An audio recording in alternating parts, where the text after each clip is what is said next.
Friday morning, and we begin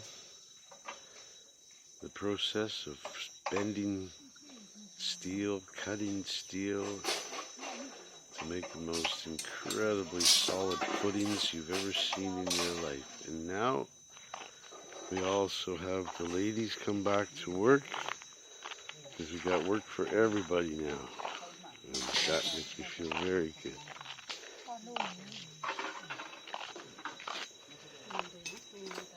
So these guys are bending the steel and these people are tying it together.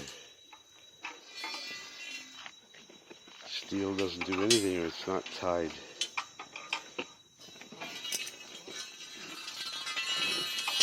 And these are like for the footings. Look at the size of them. Holy cow. The canal looks on. Everybody happy. And we'll make them even more happy with one of